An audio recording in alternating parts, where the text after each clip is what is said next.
Please silence your cell phones. Okay, I'm going to head over to ninite.com. Ninite's just a website that has a bunch of different apps that you can download at one time. So I already have a few of these. I'm just going to use Audacity and Spotify as an example for this video. So I'm going to click on those, and then I'm going to go down to Get Your Ninite, and I'm going to click on that.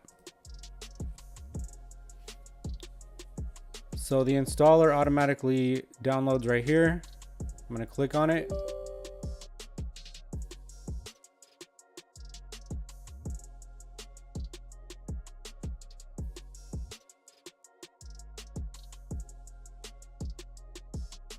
Now that it's finished downloading and installing, I'm just going to go ahead and click close, and it should be on my desktop.